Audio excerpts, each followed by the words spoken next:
Nixon, un placer hablar contigo por primera vez. Estupendo, estupendo, encantado de conocer. Ojalá puedas ayudarme a entender lo que está pasando.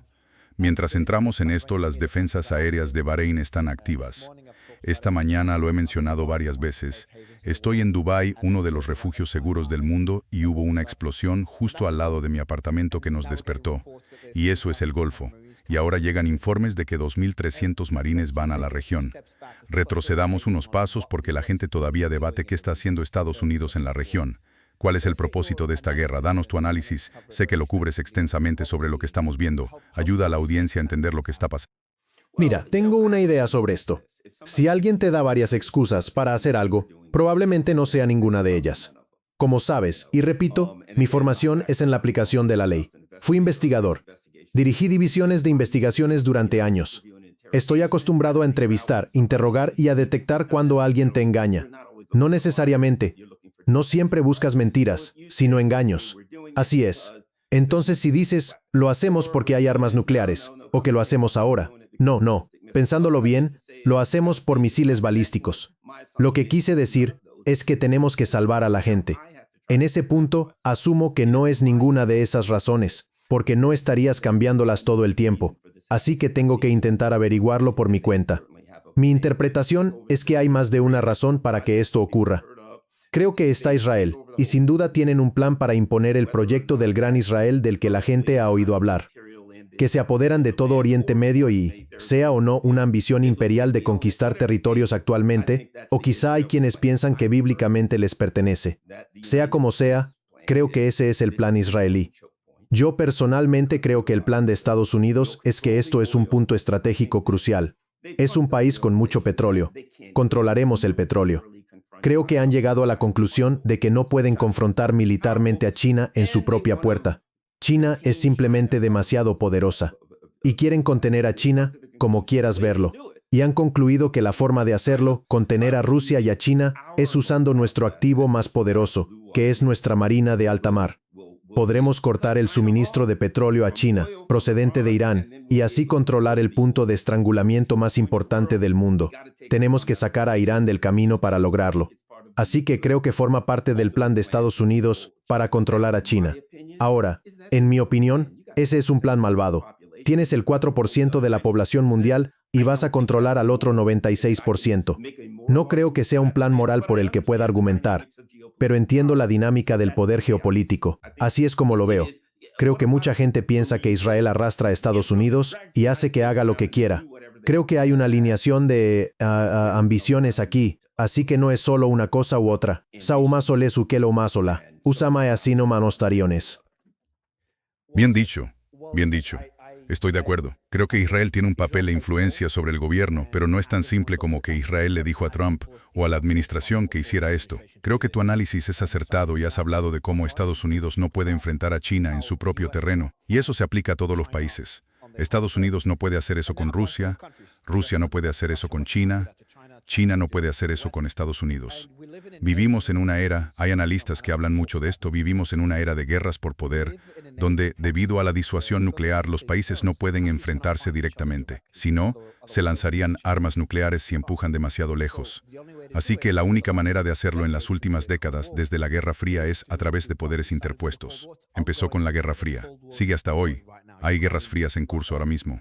Ucrania, Rusia, la Organización del Tratado del Atlántico Norte. La Organización del Tratado del Atlántico Norte está usando a Ucrania para debilitar a Rusia. Rusia intenta expandir su presencia a través de Ucrania y mejorar su seguridad. Y creo que estamos viendo lo mismo en Ucrania, en Irán, en el Golfo, en el Estrecho de Hormuz, porque China tiene tierras raras. Eso es una palanca increíblemente poderosa que usaron contra Trump hace unos meses en la guerra de aranceles. Y funcionó. Vamos a cortar las exportaciones de tierras raras y vamos a aplicar una estrategia extraterritorial que impida a cualquier empresa en cualquier país que use nuestras tierras raras producir productos para ustedes. No se les permitiría enviar esos productos a ustedes. Eso fue una amenaza. La prohibición no llegó a aplicarse. Y eso mostró cuánta ventaja tenía China. Entonces, ¿cuál sería la respuesta que podría dar Estados Unidos? Energía. China depende del Estrecho de Hormuz y del Estrecho de Malaca para importar energía. En el estrecho de Malaca es mucho más difícil para Estados Unidos tener presencia. Ya tienen presencia a través de sus bases en el sudeste asiático. Pero, dando un paso atrás, es más fácil atacar a Irán, provocar un cambio de régimen y luego tener más influencia sobre el estrecho de Hormuz. Y así Estados Unidos tendría una palanca para usar contra China. Creo que esto es una estrategia. Obviamente Netanyahu está empujando a Trump, y Lindsey Graham y todos esos belicistas intentan convencer a Trump de atacar Irán. Han estado haciendo eso durante décadas. Han estado intentando convencer a los presidentes de Estados Unidos. Creo que fue Blinken quien dio una entrevista hace 2 días contando cómo Netanyahu le dijo al presidente Barack Obama, la mayor democracia y potencia militar del mundo, vamos a atacar Irán con o sin ustedes. Si no se unen, pues vamos a obligarles a que se unan. No funcionó con Obama. Así que seguro que esa influencia existe, pero no es tan simple. ¿Crees que hay algo de verdad en las afirmaciones de que nos preocupan sus armas nucleares, sus misiles balísticos alcanzando territorio de Estados Unidos o que tengan un arma nuclear? ¿Hay algo de verdad? Ninguna, en mi opinión. No olvidemos que, al menos desde 2008, en el informe anual de la Comunidad de Inteligencia se ha dicho que los iraníes no tienen intención de reconstituir y actualmente no han reconstituido su programa de armas nucleares.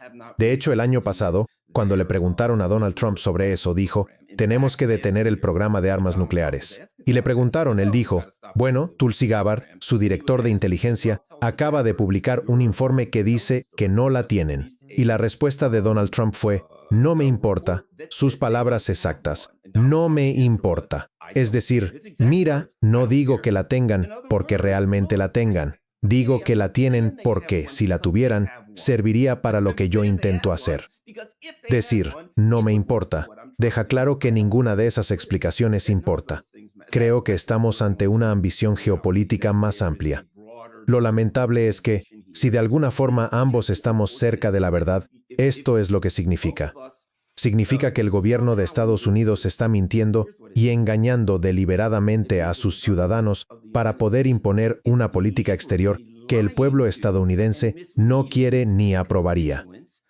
Le están diciendo al pueblo estadounidense, esto está claro, ¿por qué les mentiría? Porque no quiero que sepan la verdad, no estarían contentos si la supieran. Lo que estamos descubriendo aquí es esto. ¿Es esto una democracia o una república constitucional? En la práctica podemos llamarlo como queramos, pero en realidad significaría que, llamémoslo como quieran, o la gente elige a alguien que refleje directamente su voluntad y aspiraciones, o elige a una persona inteligente y sabia en quien confían. Una vez que el gobierno empieza a mentirle a la gente para poder imponer políticas que sabe que la gente no quiere. No hay democracia, no hay república.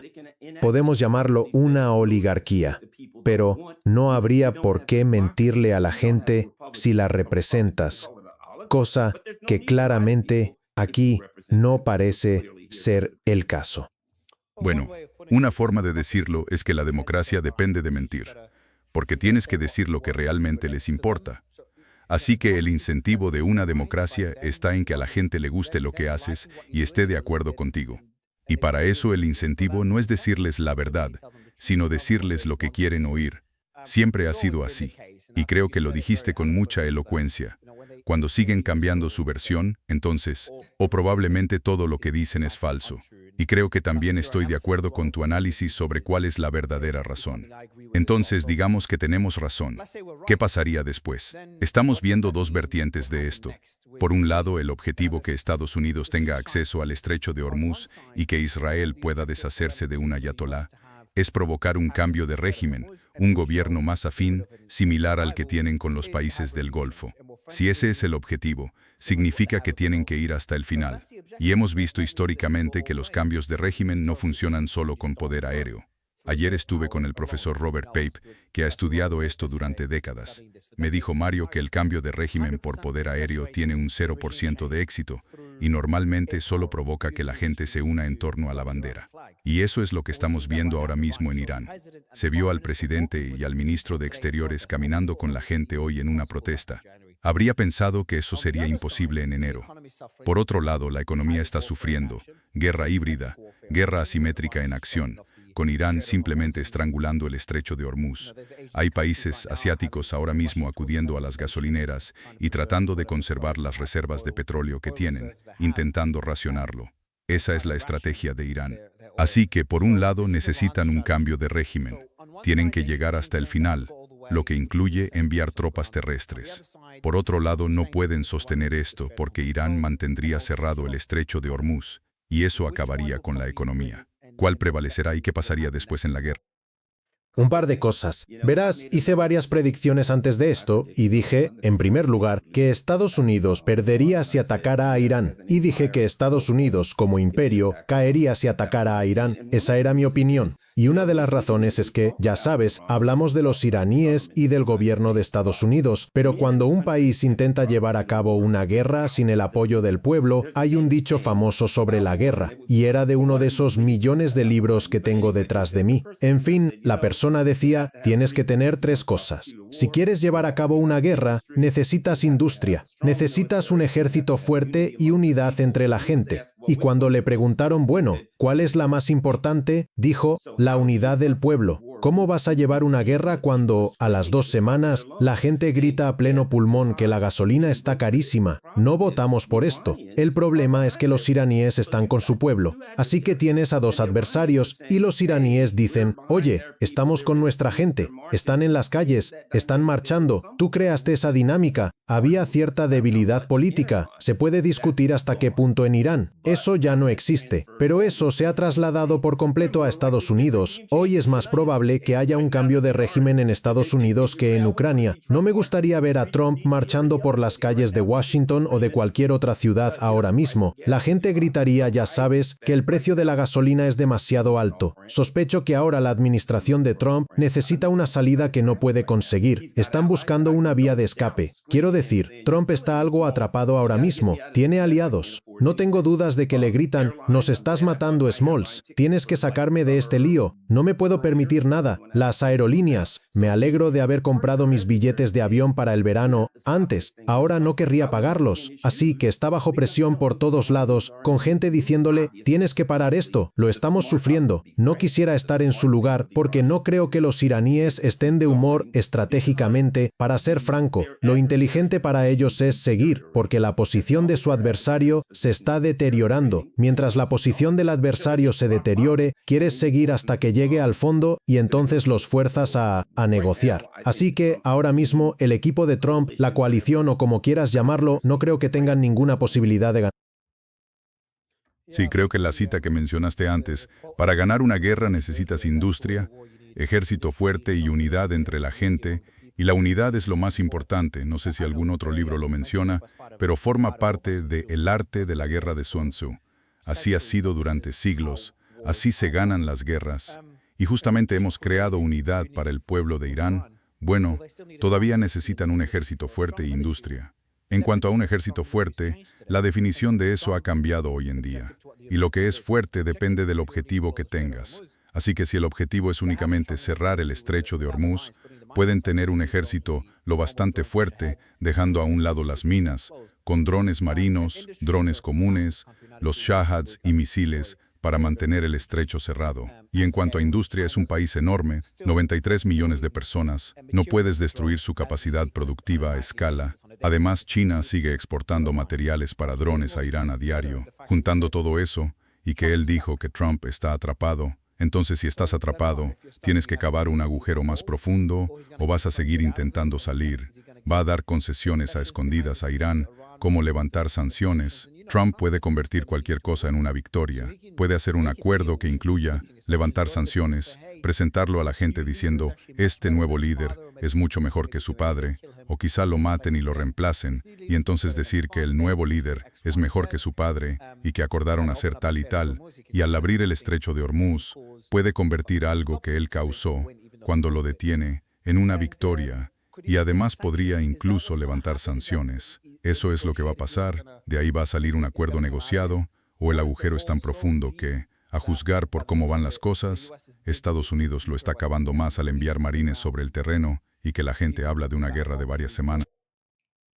Un par de cosas. Verás, una de las maneras en que me gusta ver las cosas es entender que a veces no hay salida. Lo que quiero decir es esto. Si tú y yo estamos en un acantilado y la gente dice, oye, no es buena idea saltar, que aparentemente es lo que pasó con Trump. Aparentemente algunos de sus asesores militares dijeron, al menos eso publicaron los periódicos, que probablemente no era buena idea hacerlo. Entonces la gente dice, Mario Garland, no lo hagas, no saltes. Y nosotros, al diablo, vamos a saltar, allá vamos. Vamos como a mitad de camino, nos miramos y decimos, esto no es tan buena idea, quizá necesitamos un nuevo plan. Si saltas de un acantilado, solo vas a ir en una dirección, nunca hacia arriba. Ya sabemos cómo termina esa historia. Creo que ahí es donde se encuentra Trump. No existe una salida que la administración Trump pueda imponer. Se ha puesto en una situación de la que no puede salir. Por eso llama al presidente Putin, oye, ¿puedes sacarme de esto? Llaman a los iraníes, oye, queremos parar. Y los iraníes dicen, espera un momento. Me dijiste que me ibas a matar. Exacto. Si me peleo con alguien y decimos, bueno, salgamos detrás de este bar y nos vamos a dar puñetazos, y luego los dos tenemos un ojo morado, volvemos, nos tomamos una cerveza y nos vamos a casa. Eso es una pelea de bar a la antigua, no es para tanto. Pero si digo que voy a matarte, eso es otro tipo de pelea.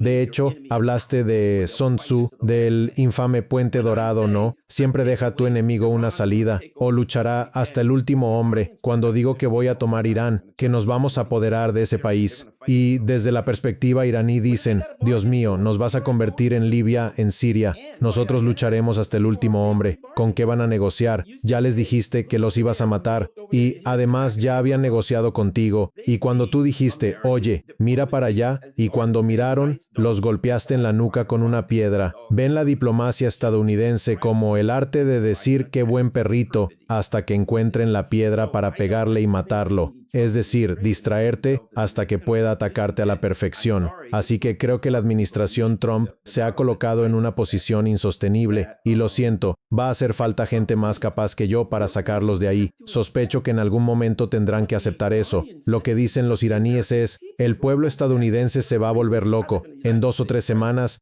yo vivo en Estados Unidos, ¿verdad? Y soy de la vieja escuela. Tengo una camioneta pickup. Mira, soy un americano de la vieja guardia. Literalmente tengo una camioneta pickup diésel. Tengo un coche, pero amo mi camioneta pickup. Eso es algo muy estadounidense. Y además tengo una gorra de béisbol por ahí con camuflaje y todas esas cosas estadounidenses, ¿no? Hombre, ya sabes, el precio del diésel ahora mismo es inaceptable y los estadounidenses se van a volver locos. No sé cómo va a salir Trump de esta, pero en algún momento tendrá que dar a los iraníes lo que quieren.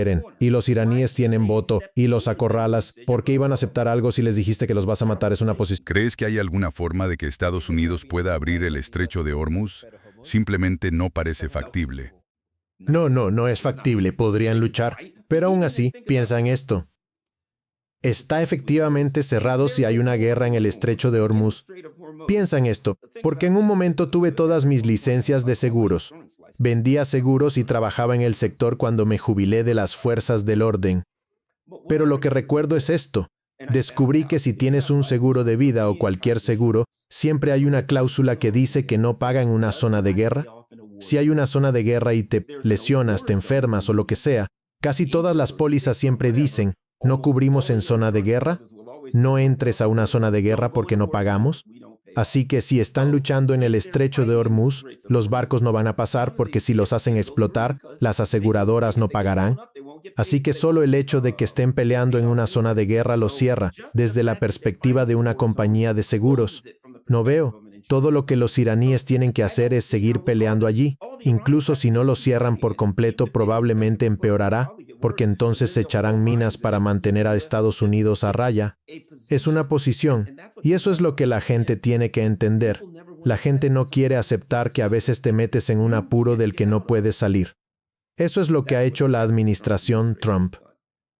Cuando Trump hace una declaración, intento leer entre líneas, tiene la costumbre de decir lo que piensa, y creo que eso es algo bueno. Te permite leer entre líneas. Lo ves cambiar de opinión. Dice una cosa. Unos días después dice otra cosa. Dice, ya sabes, trabajo con cualquier líder. Estoy dispuesto a trabajar con cualquier líder. He trabajado con líderes religiosos antes. Y más tarde dice que la guerra se ha prolongado. No hemos alcanzado nuestros objetivos. Para mí eso muestra que está dispuesto a continuar la guerra, pero que también querría ver una salida. Bueno, hay una declaración que hizo hace unas horas. Dijo, estamos siendo amables. Puedo atacar objetivos en la próxima hora. En una hora podrías leer sobre atacar centrales eléctricas que generan electricidad. Podríamos hacer cosas tan graves que no podrían reconstruirse como nación jamás. No lo estamos haciendo. Tratamos de ser amables al respecto. Y luego dice, también puedo cambiar de opinión en segundos. ¿Qué opinas de esa declaración? ¿Es alguien intentando forzar su mano y tratar de acabar la guerra? ¿O es alguien que está diciendo, estoy dispuesto a llegar hasta el final y convertir a Irán en un estado? Bueno, esto es lo que pienso. Conociendo a Trump y habiéndolo observado durante años, es la naturaleza de Donald Trump. Es propio de Donald Trump subir el tono. Ya sabes, es su naturaleza decir, ¿podría destruirlos? Puedo destruirte. La naturaleza de Donald Trump no es bajar la intensidad de las cosas. Se trata de aumentar las amenazas, de hacerlo estallar todo. Soy duro, podría matarte, más te vale tenerme miedo. Ese es su estilo. Y lo hemos visto una y otra vez. Y creo que simplemente es su estilo. Creo que eso es lo que está haciendo. No creo que refleje realmente su personalidad, ni sus opiniones de política en este momento. Creo que quiere largarse, y con razón. Pero creo que no refleja necesariamente las discusiones políticas detrás de escena. Pienso que es la naturaleza de Donald Trump intentar asustar a la gente para que actúe ahora. Otra vez, no olvidemos que esas cosas funcionan, hasta que me digas que me vas a matar.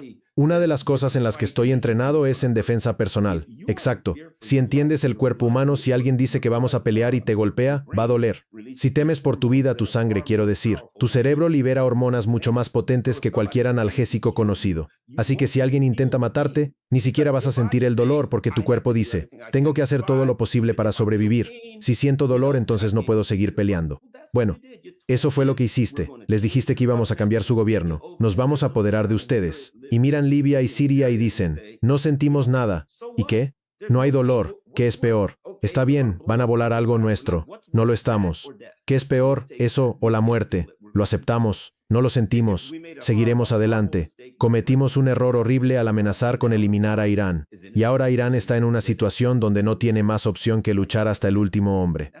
Y esa es una pelea que nunca querría. No se puede ganar esa pelea. Y no solo eso, están adecuadamente preparados tecnológicamente para derrotarlos, quiero decir, al menos para defenderse, y no tienen que ganar. Todo lo que tienen que hacer es seguir defendiéndose un par de meses más y nuestra economía colapsará. Exacto. Todo lo que tienen que hacer es mantener el estrecho cerrado el mayor tiempo posible. Así que lo que va a pasar es que van a mantener el estrecho cerrado el mayor tiempo posible, causar tanto daño a Trump y al resto del mundo para forzar la mano de Trump. Al mismo tiempo, lo que harían Estados Unidos si busca una salida es seguir bombardeando Irán sin piedad y seguir escalando hacia nuevos objetivos. Así que empiezas ahora con el cuerpo de guardianes de la Revolución Islámica. Después miras al Basij y al Artesh, es decir, a las Fuerzas Armadas. Y empiezan a contemplar atacar sus depósitos de petróleo, como lo hizo Israel, y empiezan a atacar su infraestructura. Y sigues haciendo eso hasta que Irán llegue a una posición en la que el costo de retrasar esto y de causar tanto daño a Occidente supere el beneficio de alargar la guerra. Porque el beneficio es asegurar que esto nunca vuelva a pasar. Así que si causas mucho daño a Estados Unidos y a Israel, en realidad a ambos, pensarán dos veces antes de atacar a Irán de nuevo. Y, se podría decir, Irán ha estado en guerra durante décadas. Las sanciones, esas sanciones paralizantes que han sufrido, ningún país debería vivir bajo ellas. Creo que hay espacio para la diplomacia, pero también hay actores externos, aparte de Israel, que no quieren que esto termine. Ahora, esto es especulación. Pero de nuevo, si lo miras desde una perspectiva estratégica, como hiciste al considerar a Estados Unidos frente a China, ¿quién se beneficia de que Estados Unidos quede atrapado en Irán?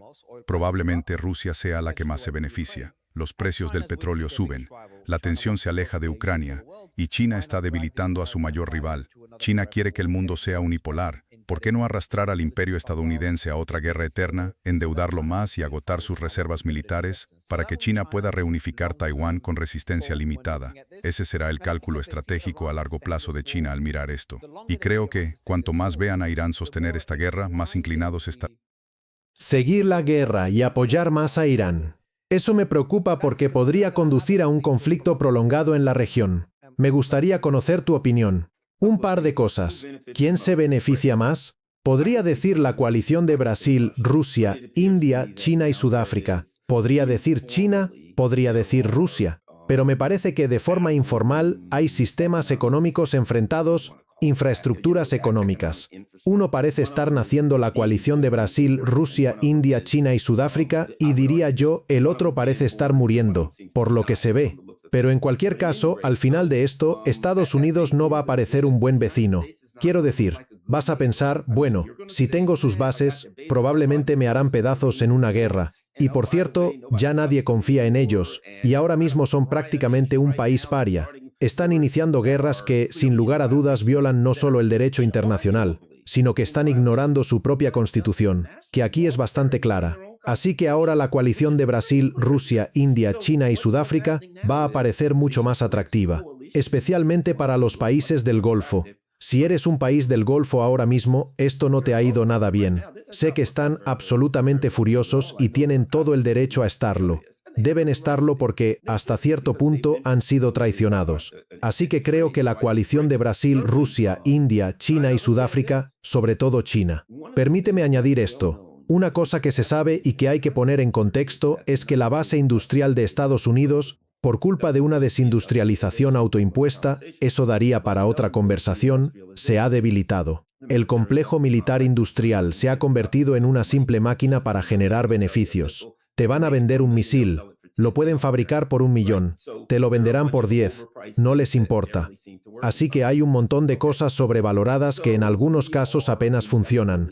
Somos industrialmente débiles y estamos usando nuestro costoso material militar a un ritmo astronómico. Eso significa que si esto se prolonga 1 o 2 meses, los almacenes quedarán vacíos y no podremos reabastecerlos. No podremos luchar contra nadie.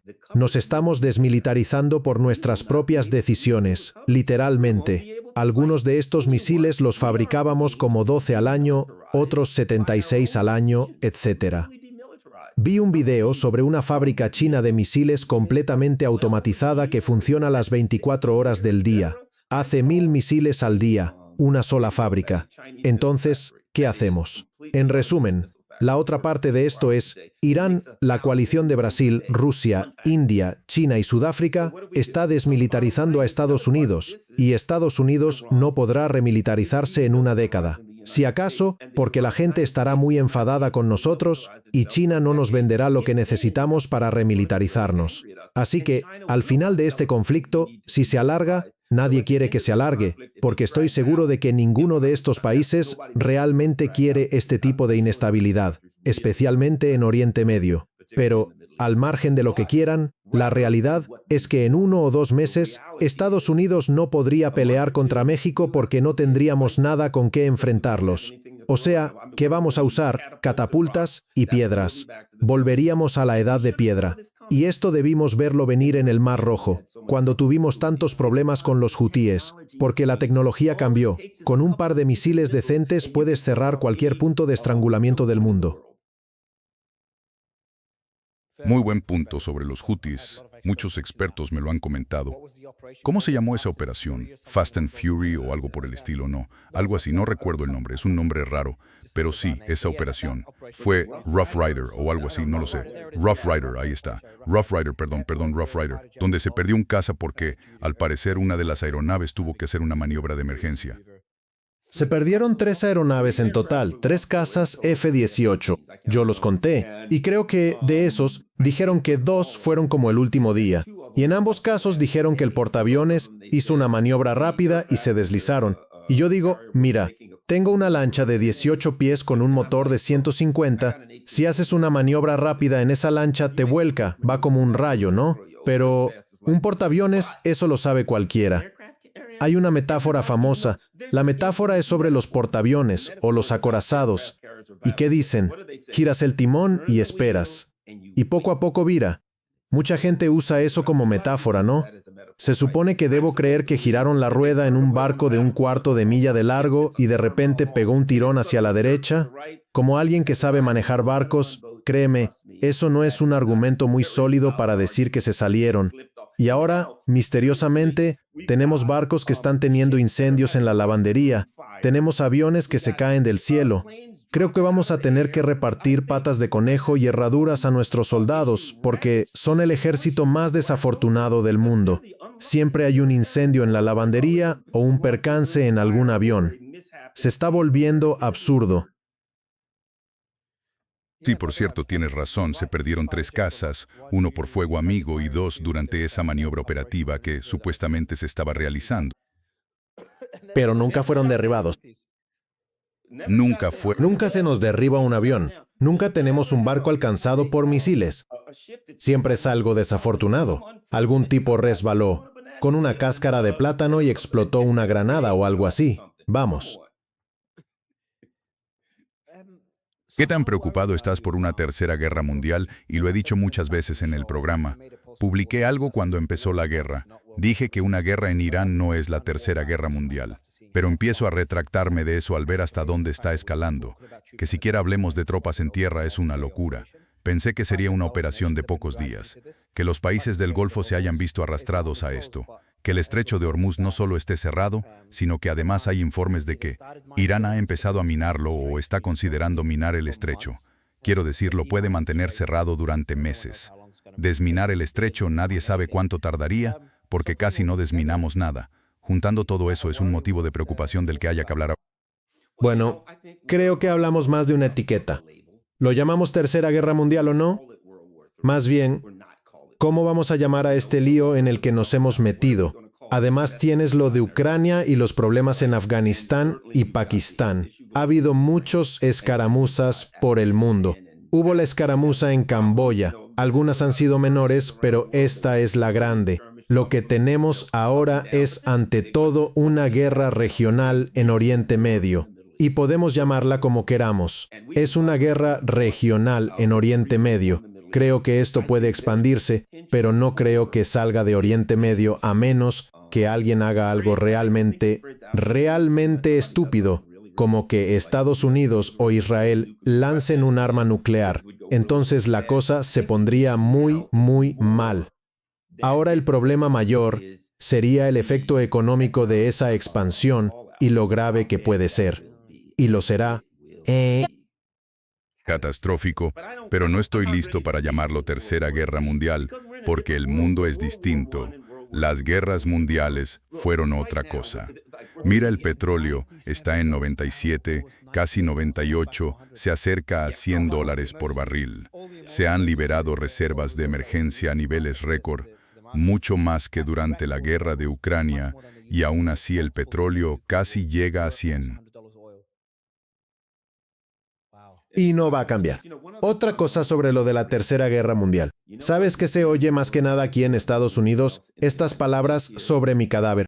No sé a cuántas personas las he escuchado decirlo. Marjorie Taylor Greene dijo, ¿sabes lo que la gente está diciendo ahora? Otra vez empiezas una guerra con distintos porcentajes. He visto cifras de entre 23 y 41% a favor. Así que, ¿quién sabe? Ya sabes, las cifras mienten y los mentirosos manipulan cifras. Así que no lo sabemos, pero no contabas con un apoyo fuerte para esta guerra. Y está disminuyendo. Si dices, oh, estamos en la Tercera Guerra Mundial, tenemos que instaurar la conscripción. Quemarán este país hasta los cimientos. Si dijeras que van a imponer la conscripción en Estados Unidos, más te vale ponerte un traje ignífugo porque van a incendiar este sitio. La gente no lo aceptará. Mucha gente dice, mis hijos no van a morir por Israel. Soy un tipo normal, así que hablo con gente normal. No va a pasar. Si Estados Unidos intentara imponer la conscripción, el gobierno caería. No sé qué pasaría. Sería como vivir en un apocalipsis zombie. ¿Cómo se hace una tercera guerra mundial si la población no la respalda? ¿Pela?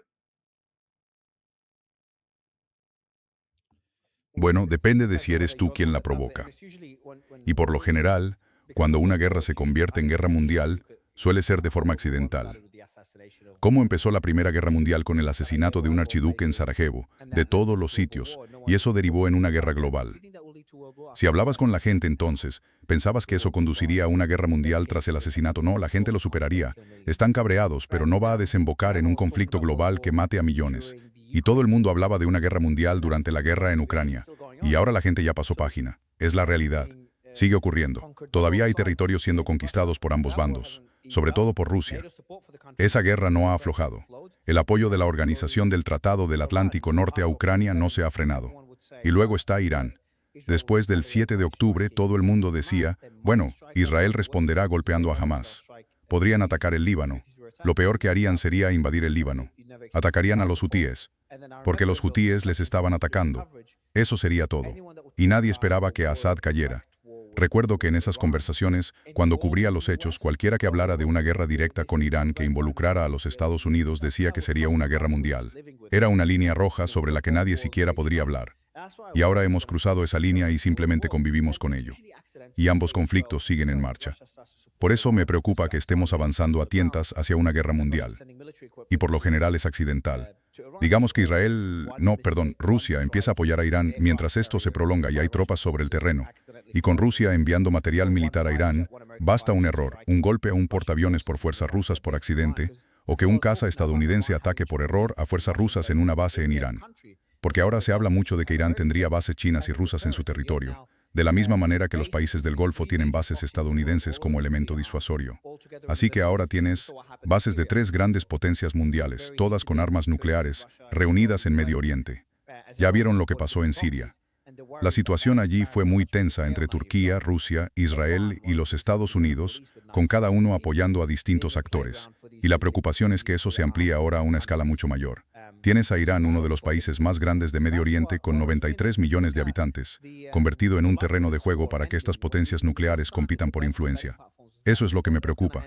Y si miras la probabilidad de que esta guerra termine, cuando empezó, en las casas de apuestas se estimaba que, las probabilidades de que terminara a finales de este mes eran del 65%. Ahora eso ha bajado al 20%, que termine a finales de este mes, y con menos del 50%, que terminará a finales del próximo mes. Solo 50% de probabilidad de que termine en mayo o junio. 50 a 60% terminará en mayo o junio. Es una diferencia de varios meses. Guerra en Irán. Así que ahí radica mi preocupación. Y creo que cuanto más dure, menos probable es que otra superpotencia.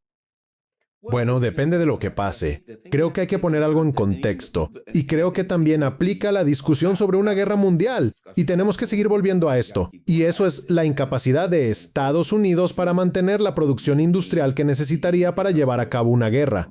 Se nos van a acabar las cosas. Simplemente se nos van a acabar las cosas. Quiero decir, ¿cuántos meses, cuántas semanas? He oído cifras desde 10 días hasta 6 semanas. Bueno, ¿qué pasa en 6 semanas? Ya no tendrás más misiles para disparar. Ya no tendrás defensa aérea. Ya no tendrás nada allí. Y entonces estás en guerra, pero el otro lado sigue disparando y tú estás fuera. Eso no es una guerra. Y es una guerra mundial. Digamos, solo por argumentar, vale, guerra mundial. Eso significa que Europa se va a involucrar. ¿Qué van a hacer? Llamar a Rusia y decir, oye, antes de ir a la guerra con ustedes, ¿podrían volver a abrir el suministro de gas y petróleo?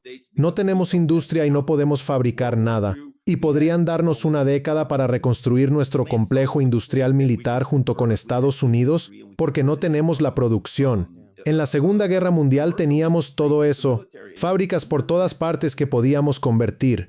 Teníamos industria y la convertimos de comercial a militar. Nada de eso existe ahora, así que la capacidad no está ahí para hacer una guerra mundial como tradicionalmente se ha hecho, donde alineas a mucha gente y se pelean o cavan trincheras. No creo que esa capacidad exista ya en el plano físico para eso.